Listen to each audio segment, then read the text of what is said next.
ನಮಸ್ಕಾರ, ಕಲ್ಯಾಣಿ ಕಿಚನ್ಗೆ ಸ್ವಾಗತ. ಇನ್ನೂ ಯಾರ್ಯಾರು ನಮ್ಮ ಚಾನಲ್ನ ಸಬ್ಸ್ಕ್ರೈಬ್ ಮಾಡ್ಕೊಂಡಿಲ್ವೋ ದಯವಿಟ್ಟು ಸಬ್ಸ್ಕ್ರೈಬ್ ಮಾಡ್ಕೊಳ್ಳಿ, ಲೈಕ್ ಮಾಡಿ, ಶೇರ್ ಮಾಡಿ, ಸಪೋರ್ಟ್ ಮಾಡಿ. ಇವತ್ತಿನ ರೆಸಿಪಿ ಏನಪ್ಪ ಅಂತಂದರೆ ಟೊಮೆಟೊ ಚಟ್ನಿ. ಇದನ್ನು ಹೇಗೆ ಮಾಡೋದಂತ ನೋಡೋಣ ಬನ್ನಿ. ಮೊದಲು ನಾನಿಲ್ಲಿ ಒಂದು ಪಾತ್ರೆಗೆ ಮೆಂತ್ಯಕಾಳು, ಜೀರಿಗೆ, ಸಾಸಿವೆ ಇದನ್ನು ಹಾಕ್ಕೊಂಡು ಲೋ ಫ್ಲೇಮಲ್ಲಿ ಫ್ರೈ ಮಾಡ್ಕೊಳ್ತಾ ಇದ್ದೀನಿ. ಮತ್ತು ಬೆಳ್ಳುಳ್ಳಿ, ಸ್ವಲ್ಪ ಕರಿಬೇವು ಇದನ್ನು ಆ್ಯಡ್ ಮಾಡಿಕೊಂಡು ಫ್ರೈ ಮಾಡ್ಕೊಳ್ಬೇಕು. ಇದು ಹಸಿ ವಾಸನೆ ಹೋಗೋವರೆಗೂ ಫ್ರೈ ಮಾಡಿ. ಇದು ಸ್ವಲ್ಪ ತಣ್ಣಗಾದ ನಂತರ ಮಿಕ್ಸಿಗೆ ಹಾಕಿ ಗ್ರೈಂಡ್ ಮಾಡ್ಕೊಳ್ಬೇಕು. ನಂತರ ಅದೇ ಪಾತ್ರೆಗೆ ನಾನಿಲ್ಲಿ ಕಟ್ ಮಾಡ್ಕೊಂಡಿರೋಂಥ ಟೊಮೆಟೊನ ಹಾಕ್ಕೊಂಡು ಚೆನ್ನಾಗಿ ಕುದಿಸ್ಕೊಳ್ಬೇಕು. ಇದಕ್ಕೆ ರುಚಿಗೆ ತಕ್ಕಷ್ಟು ಉಪ್ಪು ಮತ್ತು ಸ್ವಲ್ಪ ಅರಿಶಿಣದ ಪುಡಿನ ಆ್ಯಡ್ ಮಾಡಿಕೊಂಡು ಚೆನ್ನಾಗಿ ಕುದಿಸ್ಕೊಳ್ಬೇಕು.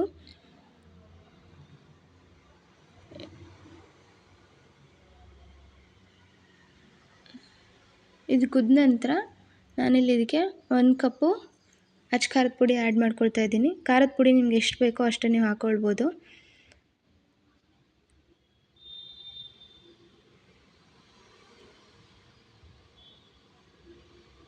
ಅದು ಮಿಕ್ಸ್ ಆದ ನಂತರ ನಾನಿಲ್ಲಿ ಸ್ವಲ್ಪ ಹುಣಸೆಹಣ್ಣನ್ನು ಹಾಕ್ಕೊಳ್ತಾ ಇದ್ದೀನಿ.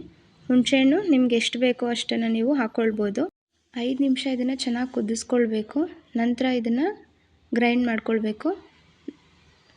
ನಂತರ ನಾನಿಲ್ಲಿ ಒಗ್ಗರಣೆಗೆ ರೆಡಿ ಮಾಡ್ಕೊಳ್ತಾ ಇದ್ದೀನಿ. ಇದಕ್ಕೆ 3 ರಿಂದ 4 ಟೇಬಲ್ ಸ್ಪೂನ್ ಆಯಿಲ್ ಹಾಕ್ಕೊಂಡು ಗ್ರೈಂಡ್ ಮಾಡ್ಕೊಂಡಿರೋಂಥ ಮಸಾಲಾನ ಹಾಕ್ಕೊಳ್ಬೇಕು. ಇದು ಒಗ್ಗರಣೆ ರೆಡಿಯಾದ ನಂತರ ನಾವು ಟೊಮೆಟೊನ ಪೇಸ್ಟ್ ಮಾಡಿದ್ವಲ್ಲ ಅದಕ್ಕೆ ಆ್ಯಡ್ ಮಾಡಿಕೊಂಡು 10 ನಿಮಿಷ ಇದನ್ನು ಚೆನ್ನಾಗಿ ಕುದಿಸ್ಕೊಳ್ಬೇಕು.